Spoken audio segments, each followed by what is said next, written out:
Dragon, Dragon by John Gardner. There was once a king whose kingdom was plagued by a dragon. The king did not know which way to turn. The king's knights were all cowards who hid under their beds whenever the dragon came in sight, so they were of no use to the king at all. And the king's wizard could not help either, because, being old, he had forgotten his magic spells. Nor could the wizard look up the spells that had slipped his mind, for he had unfortunately misplaced his wizard's book many years before. The king was at his wits' end. Every time there was a full moon, the dragon came out of his lair and ravaged the countryside. He frightened maidens and stopped up chimneys and broke store windows and set people's clocks back and made dogs bark until no one could hear himself think. He tipped over fences and robbed graves and put frogs in people's drinking water and tore the last chapters out of novels and changed house numbers around so that people crawled into bed with their neighbors. He stole spark plugs out of people's cars and put firecrackers in people's cigars and stole the clappers from all the church bells and sprung every bear trap for miles around so the bears could wander wherever they pleased. And to top it all off, he changed around all the roads in the kingdom so that people could not get anywhere except by starting out in the wrong direction. "That," said the king in a fury, "is enough." And he called a meeting of everyone in the kingdom. Now it happened that there lived in the kingdom a wise old cobbler who had a wife and 3 sons. The cobbler and his family came to the king's meeting and stood way in the back by the door, for the cobbler had a feeling that since he was nobody important there had probably been some mistake, and no doubt the king had intended the meeting for everyone in the kingdom except his family and him. "Ladies and gentlemen," said the king when everyone was present, "I've put up with that dragon as long as I can. He has got to be stopped." All the people whispered amongst themselves, and the king smiled, pleased with the impression he had made. But the wise cobbler said gloomily, "It's all very well to talk about it, but how are you going to do it?" And now all the people smiled and winked as if to say, "Well, king, he's got you there." The king frowned. "It's not that his majesty hasn't tried." The queen spoke up loyally. "Yes," said the king, "I've told my knights again and again that they ought to slay the dragon, but I can't force them to go. I'm not a tyrant." "Why doesn't the wizard say a magic spell?" asked the cobbler. "He's done the best he can," said the king. The wizard blushed, and everyone looked embarrassed. "I used to do all sorts of spells and chants when I was younger," said the wizard. The wizard explained, "but I've lost my spell book and begin to fear I'm losing my memory too. For instance, I've been trying for days to recall one spell I used to do. I forget just now what the deuce it was for. It went something like bimble, wimble, cha, cha, choomph." Suddenly, to everyone's surprise, the queen turned into a rosebush. "Oh dear," said the wizard. "Now you've done it," groaned the king. "Poor mother," said the princess. "I don't know what can have happened," the wizard said nervously, "but don't worry, I'll have her changed back in a jiffy." He shut his eyes and racked his brain for a spell that would change her back. But the king said quickly, "You'd better leave well enough alone. If you change her into a rattlesnake, we'll have to chop off her head." Meanwhile, the cobbler stood with his hands in his pockets, sighing at the waste of time. "About the dragon," he began. "Oh, yes," said the king. "I'll tell you what to do. I'll give the princess's hand in marriage to anyone who can make the dragon stop." "It's not enough," said the cobbler. She's a nice girl, you understand, but how would an ordinary person support her? Also, what about those of us that are already married?" "In that case," said the king, "I'll offer the princess's hand or half the kingdom, or both, whichever is most convenient." The cobbler scratched his chin and considered it. "It's not enough," he said at last. "It's a good enough kingdom, you understand, but it's too much responsibility." "Take it or leave it," the king said. "I'll leave it," said the cobbler, and he shrugged and went home. But the cobbler's eldest son thought that the bargain was a good one, for the princess was very beautiful, and he liked the idea of having half the kingdom to run as he pleased. So he said to the king, "I'll accept those terms, your majesty. By tomorrow morning the dragon will be slain." "Bless you!" cried the king. "Hooray! Hooray! Hooray!" cried all the people, throwing their hats in the air. The cobbler's eldest son beamed with pride, and the second eldest looked at him enviously. The youngest son said timidly, "Excuse me, your majesty, but don't you think the queen looks a little unwell? If I were you, I'd water her." "Good heavens!" cried the king, glancing at the queen, who had been changed into a rose bush. "I'm glad you mentioned it." Now the cobbler's eldest son was very clever, and was known far and wide for how quickly he could multiply fractions in his head. He was perfectly sure he could slay the dragon by somehow or other playing a trick on him, and he didn't feel that he needed his wise old father's advice. But he thought it was only polite to ask, and so he went to his father, who was working as usual at his cobbler's bench, and said, "Well, father, I'm off to slay the dragon. Have you any advice to give me?" The cobbler thought a moment and replied, "When you come to the dragon's lair, recite the following poem: 'Dragon, dragon, how do you do? I've come from the king to murder you.' Say it very loudly and firmly, and the dragon will fall, God willing, at your feet." "How curious," said the eldest son, and he thought to himself, "The old man is not as wise as I thought. If I say something like that to the dragon, he will eat me up in an instant. The way to kill a dragon is to outfox him." And keeping his opinion to himself, the eldest son set forth on his quest. When he came at last to the dragon's lair, which was a cave, the eldest son slyly disguised himself as a peddler and knocked on the door and called out, "Hello there." "There's nobody home," roared a voice. The voice was as loud as an earthquake, and the eldest son's knees knocked with terror. "I don't come to trouble you," said the eldest son meekly. "I merely thought you might be interested in looking at some of our brushes. Or, if you prefer," he added quickly, "I could leave our catalogue with you, and I could drop by again, say early next week." "I don't want any brushes," the voice roared, "and I especially don't want any brushes next week."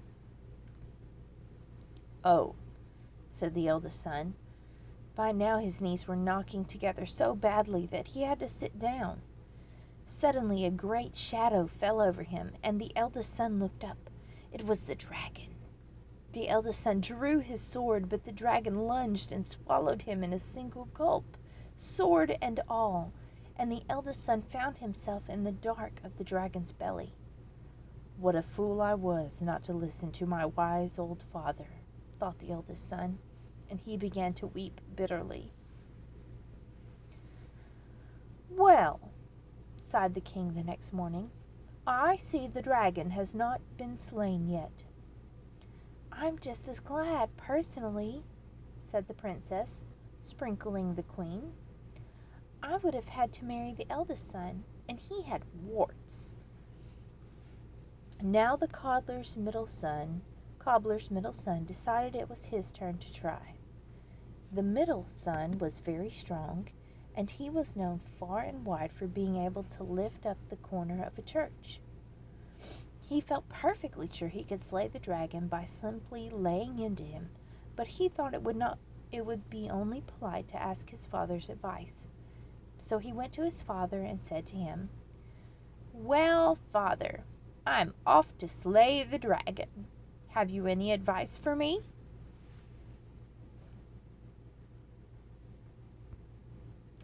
The cobbler told the middle son exactly what he told the eldest. "When and if you come to the dragon's lair, recite the following poem. 'Dragon, dragon, how do you do? I've come from the king to murder you.' Say it very loudly and firmly, and the dragon will fall, God willing, at your feet." "What an odd thing to say," thought the middle son. "The old man is not as wise as I thought.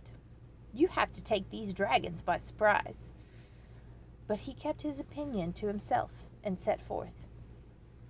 When he came in sight of the dragon's lair, the middle son spurred his horse to a gallop and thundered into the entrance, swinging his sword with all his might. But the dragon had seen him while he was still a long way off, and being very clever, the dragon had crawled up on top of the door so that when the son came charging in, he went under the dragon and onto the back of the cave and slammed into the wall. Then the dragon chuckled and got down off the door, taking his time, and strolled back to where the man and the horse lay unconscious from the terrific blow. Opening his mouth as if for a yawn, the dragon swallowed the middle son in a single gulp and put the horse in the freezer to eat another day. "What a fool I was not to listen to my wise old father," thought the middle son when he came into the dragon's belly, and he too began to weep bitterly. That night there was a full moon, and the dragon ravaged the countryside so terribly that several families moved to another kingdom. "Well," sighed the king in the morning, "still no luck in this dragon business, I see." "I'm just as glad myself," said the princess, moving her mother, pot and all, to the window where the sun could get at her. The cobbler's middle son was kind of a humpback. Now the cobbler's youngest son saw that his turn had come.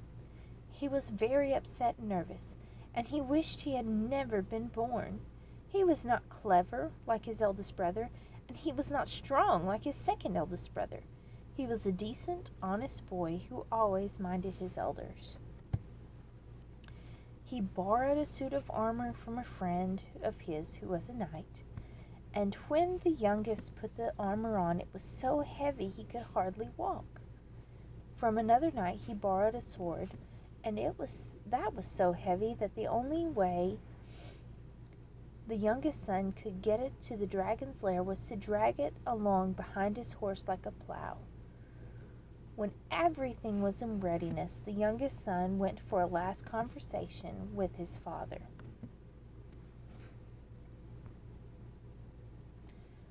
"Father, have you any advice to give me?" he asked. "Only this," said the cobbler. "When and if you come to the dragon's lair, recite the following poem. 'Dragon, dragon, how do you do? I've come from the king to murder you.' Say it loudly and firmly, and the dragon will fall, God willing, at your feet." "Are you certain?" asked the youngest son uneasily. "As certain as one can ever be in these matters," said the wise old cobbler. And so the youngest son set forth on his quest. He traveled over hill and dale, and at last came to the dragon's cave. The dragon, who had seen the cobbler's youngest son while he was still a long way off, was seated up above the door inside the cave, waiting and smiling to himself. But minutes passed, and no one came thundering in. The dragon frowned, puzzled, and was tempted to peek out. However, reflecting that patience seldom goes unrewarded, the dragon kept his head up out of sight and went on waiting. At last, when he could stand it no longer, the dragon craned his neck and looked. There at the entrance of the cave stood a trembling young man in a suit of armor twice his size, struggling with a sword so heavy he could lift only one end of it at a time. At the sight of the dragon, the cobbler's youngest son began to tremble so violently that his armor rattled like a house caving in. He heaved with all his might at the sword and got the handle up level with his chest, but even now the point was down in the dirt. As loudly and firmly as he could manage, the youngest son cried, "Dragon, dragon, how do you do? I've come from the king to murder you." "What?" cried the dragon, flabbergasted. You murder me?" All at once he began to laugh, pointing at the little cobbler's son. Hee ho, ha ha, he roared, shaking all over, and his eyes filled with tears. And tears filled his eyes. Hee ho, ha ha, laughed the dragon. He was laughing so hard he had to hang on to his sides, and he fell off the door and landed on his back, still laughing, kicking his legs helplessly, rolling from side to side, laughing and laughing and laughing. The cobbler's son was annoyed. I do come from the king to murder you," he said. "A person doesn't like to be laughed at for a thing like that." Hee, wailed the dragon, almost sobbing, gasping for breath. "Of course not, poor dear boy. But really, the idea of it, ha ha ha ha ha! And that simply ridiculous poem." Tears streamed from the dragon's eyes, and he lay on his back perfectly helpless with laughter. "It's a good poem," said the cobbler's son loyally. "My father made it up." And growing angrier, he shouted, I want you to stop that laughing, or I'll... But the dragon could not stop for the life of him, and suddenly, in a terrific rage, the cobbler's son began flopping the sword end over end in the direction of the dragon. Sweat ran off the youngest son's forehead, but he labored on, blistering mad, and at last, with one supreme heave, he had the sword standing on its handle a foot from the dragon's throat. Of its own weight the sword fell, slicing off the dragon's head. Hee-ho-ha, went the dragon, and then he lay dead. The two older brothers crawled out and thanked their younger brother for saving their lives. "We have learned our lesson," they said. Then the three brothers gathered all the treasures from the dragon's cave and tied them to the back of the youngest brother's horse, and tied the dragon's head on behind the treasures, and started home. I'm glad I listened to my father," the youngest son thought. "Now I'll be the richest man in the kingdom." There were hand-carved picture frames and silver spoons and boxes of jewels and chests of money and silver compasses and maps telling where there were more treasures buried when these ran out. There was also a curious old book with a picture of an owl on the cover, and inside poems and odd sentences and recipes that seemed to make no sense. When they reached the king's castle, the people all leaped for joy to see that the dragon was dead, and the princess ran out and kissed the youngest brother on the forehead, for secretly she had hoped it would be him. "Well," said the king, "which half of the kingdom do you want?" "My wizard's book," claimed the wizard. "He's found my wizard's book." He opened his book and ran his finger along under the words, and then said in a loud voice, "Gimmusk, shkmroop, blam!" Instantly the queen stood before them in her natural shape, except she was soaking wet from being sprinkled too often. She glared at the king. "Oh dear," said the king. hurrying toward the door. The end.